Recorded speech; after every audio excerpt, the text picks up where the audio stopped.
थोड़ा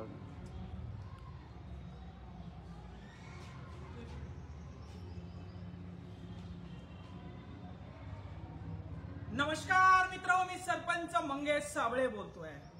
पण आज या ठिकाणी जिल्हा परिषद कार्यालय छत्रपती संभाजीनगर या ठिकाणी मी सरपंच म्हणून आलेलो नाही, तर माझ्या गावातल्या महिलांचा आवाज म्हणून या ठिकाणी आलेलो आहे। माझ्या गावातील महिला आहेत, त्यांना 2-2 किलोमीटर पाणी डोक्यावर आणावं लागतं, प्यायला पाणी नाही। सुरुवातीला शुद्ध पाणी नव्हतं म्हणून आडात बसून आंदोलन केलं, त्या महिलांनी मला मतदान दिलं आणि मी सरपंच झालो। आणि आज 2 वर्ष जवळपास होतोय। जल जीवन मिशनचं काम या ठिकाणी 2020-21 मध्ये चालू झालेलं आहे। जल जीवन मिशनचं काम 4 वर्ष झाले, अजून पूर्ण झालेलं नाही।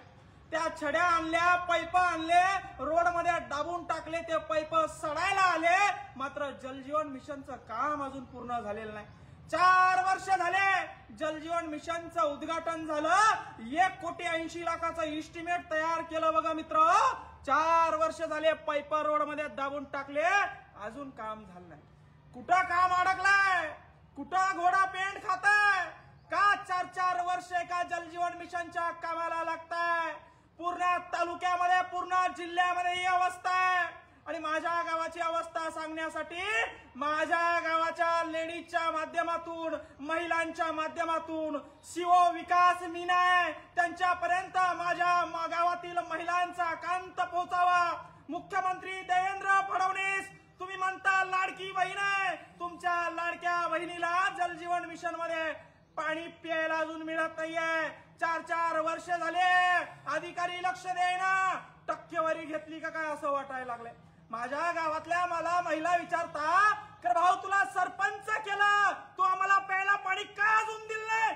3 वर्ष झाले तुला सरपंच केलं, डोक्यावर पाणी आणावं लागतंय, डोक्यावरचं खांद्यावर आणलं होतं, पण 3 वर्ष झाले जल जीवन मिशनचं काम चालू आहे, अजून काम पूर्ण झालं नाही। यांच्या सीओनच्या, डिप्टी सीओनच्या, वाघमारेंच्या आणि जे काही डेप्टी इंजिनियर आहे त्यांच्या ताटाखाली काहीतरी वडगणं लावले असतील, म्हणून हे कामं थांबलेले असतील। आणि ही वस्तुस्थिती पूर्ण महाराष्ट्रात आहे। आणि म्हणून सीओला विनंती आहे, हे इस्टिमेट आहे जल जीवन मिशनचं, 1,80,00,000चं इस्टिमेट आहे। 4 वर्ष झाले काम चालू आहे, 4 वर्ष झाले तुम्ही भ्रष्टाचार केलाय, 4 वर्ष झाले तुम्ही महिलांना आमच्या प्यायला पाणी या ठिकाणी दिलं नाही। आणि म्हणून गेवराई पायगा गावाच्या महिलांच्या वतीनं सीओला या ठिकाणी आम्ही निवेदन देण्यासाठी आलो आहे की लवकर आमचं जल जीवनचं काम सुरू करा, आमच्या लेकरांना, आमच्या महिलांना प्यायला शुद्ध पाणी द्या। हे फक्त निवेदन आहे, तुम्हाला हात जोडून विनंती आहे। सरपंच होऊन 2-2.5 वर्ष झाले, शब्दपूर्ती केली नाही, त्याचं कारण असं आहे ठेकेदारानं काम कंप्लीट केलं नाही। ठेकेदाराची अवकात नव्हती काम कंप्लीट करायची, तर काम घेतलं कशाला? शासन बजेट देत नाही म्हणतंय, मुख्यमंत्री लाडक्या बहिणीला डोक्यावर पाणी आणायला लावतंय। आणि म्हणून महिलांच्या वतीनं एक विनंती घेऊन विकास मीना जे सीओ आहे जिल्हा परिषदचे IAS अधिकारी, त्यांना विनंती करण्यासाठी आलो आहे की पूर्ण महाराष्ट्राची वस्तुस्थिती जी आहे, पूर्ण संभाजीनगर जिल्ह्याची वस्तुस्थिती आहे, पूर्ण फुलंब्री तालुक्याची वस्तुस्थिती आहे, मला त्याच्याशी काही घ्यायचं नाही।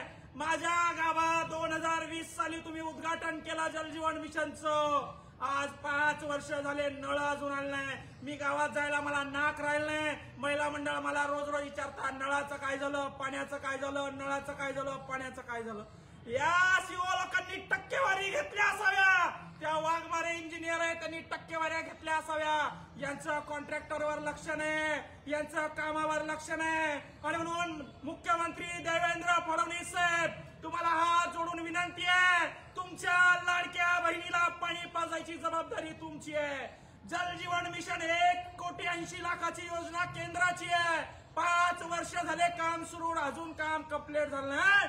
आणि म्हणून सीओनी तात्काळ मीटिंग बसवावी, जल जीवन मिशनच्या योजनांचा या ठिकाणी आढावा घ्यावा।